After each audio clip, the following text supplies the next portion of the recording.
Hey guys, welcome back to another top 10 video. Today I'll be doing my top 10 episodes for Scooby-Doo Mystery Incorporated. You may have noticed I did skip What's New Scooby-Doo. That's because I haven't quite finished the ranking for that one yet. Sorry if it's not in order and it's, not up to your standards. That's just because it's a little bit harder to do it for that series because there are so many great episodes. It's taking a little while than expected for that one to come out, so I'm just going to do Mystery Incorporated instead. Let's get straight into my first honourable mention. My first honourable mention goes to The Wrath of the Krampus, which is Season 2, Episode 13. This was a fun episode from this series just because they changed it up a bit. The gang were the ones tricking the original Mystery Incorporated so they could get the whole planispheric disc. And I thought that was quite good. And the whole Krampus thing was quite nice, being Charlie the Haunted Robot. Everything went together nicely. Very, very good episode. My second honourable mention goes to The Grasp of the Gnome, which I believe is it's from season 1, and I believe it's like the first time we see a note, like a dark, scary place. Anyway, the gnome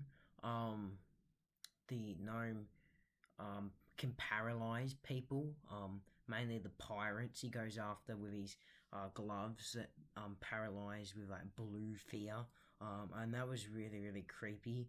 And this person can actually do something to you. It's actually quite scary. It's like a type of person you'd run away from. But you got to be careful in ranking these type of episodes, because you got to rank, the whole mystery as itself, because Scooby-Doo Mystery Incorporated is very, very different to every other series. It actually has a big entire mystery running through each episode, and you don't see too much of that in this episode, only at the end. And my last honourable mention, just missing out, is In Fear of the Phantom. This is the episode just before The Grasp of the Gnome from season 1. In this episode, the Hex Girls are performing, and Fawn hurts herself. She can't perform. Daphne has to stand in. She changes her name to Crush, and her song, Trap of Love, who is actually sung by the actor Grey Desire, or Grey Griffin, she goes by sometimes now. But that was just a fantastic moment for her. And Scooby-Doo Mystery Incorporated is when Grey started to really get into Scooby-Doo. She was pretty good in What's New Scooby-Doo and every other series and movie leading up to Mystery Incorporated. But I feel like Mystery Incorporated was her standout series. And I just really, really enjoyed her singing this with the Hex Girls. One of the best moments. But otherwise, because it's probably one of the best moments in this show. Otherwise, the mystery, it's dull. The episode overall and the contents of the episode and the was interesting. I mean, I thought it was okay. The setting changes were pretty good, and the motive of the villain, the person, wasn't the best. But it was still passable, and it was a very, very fun episode as well. Coming in at 10th place is Dead Justice, first episode of my top 10. And this episode, it's a interesting one. I mean, the episode is amazing, but it doesn't really have a lot to do with the overall mystery of Crystal Cove, which is okay. It doesn't always have to be about it, but of course, I feel like episodes that are, dull for Scooby-Doo Mystery Incorporated, because the mysteries are quite dull in the series, but the overall mystery of Crystal Cove is amazing, and a lot of the episodes that are dull, that have a lot packed in the Crystal Cove mystery, like, for example, Art of Darkness, that has parts in it, that goes dark with the mystery, Hodag of Horror, enjoyed parts of that, and Part 1 and Part 2 of The Night the Clown Cried. I really enjoyed those ones, in terms of the mystery of Crystal Cove, but everything else was quite dull. Just using examples there, and this was an example of an episode that was really, really good. That wasn't an episode related to Crystal Cove, and you don't normally see that in this series. So I just wanted to point that out as well. Coming in at ninth place is Theatre of Doom. This is a very, very dark episode. One of my favourites from Mystery Incorporated, just because it's so dark. The episode is dark, the mystery is dark, everything that happens is dark.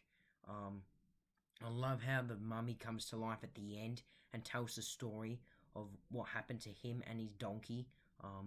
It's just so fantastic. And it's one of the more darker episodes of Scooby Doo. Next one's pretty dark as well. It's Where Walks Aphrodite episode from season 1. This was a interesting one when I first watched it. I wasn't a big fan, but I do love it now. It's the monster is a clear standout from this series. She stands out to me probably the most. And I like how Professor Pericles works with the gang. I do like how the gang, get a taste of the medicine from Aphrodite or whatever it was, the spell, the love spell. I thought that was quite nice. And it was very interesting to see Velma and Shaggy, mingling, because after they broke up in the Howl of the Fright Hound at the end of that episode, it went dark, and then from the secret serum and then Shrieking Madness, they were all broke up, like the whole gang was split up. Very interesting to see that explored only a couple episodes after we saw the end of that. But the only complaint with this one is the episode order. I reckon it probably should have been earlier down the track. But that's fine by me. And I like how at the end Ed Machine shows up and says Professor Pericles actually wasn't working with them. He was just using them as help, really. It's coming in at 7th place is The Secret Serum. I don't know why, but this has always been a favourite for me. The vampire is amazing. Everything about the episode is amazing. Doesn't have too much to do with the overall mystery of Crystal Cove. But it's just still such a fantastic, fun episode. But the next episode is a lot about the mystery, and that's A Haunting in Crystal Cove, coming in at 6th place. I love how the villain was Professor Pericles. I did realise that after they left the birdseed. But before then, I had absolutely no idea who was doing it. It was a very, very interesting episode, and definitely one they should put down late for season 1. But episode 23, I feel like this one probably should have gone after the Dead Justice one, because the Dead Justice one came just after that, and you didn't really see too much in it, except, the whole engagement part. So again, the ordering of the episodes aren't amazing, but then again, there are parts, like Daphne and Fred's love and the mystery of Crystal Cove that make it make sense, but again, the ordering isn't amazing. Coming at 5th place is probably the most popular episode I want to say from this series is Night on Haunted Mountain. I tried to get this episode at number 1 because I do love it, but the other 4 above it are just better.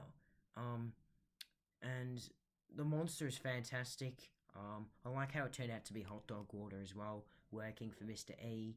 Gives the piece to Velma and just makes a run for it. You don't really see her until the very, very last episode. Well, the 3 parts. You don't see much of hot dog water after this episode. I like how a piece of the planispheric disc was found in this episode. So a lot of the mystery of Crystal Cove was based in this one. The boat being on top of the cliff. Again, there was a lot involved with the mystery of Crystal Cove. And it was very, very interesting.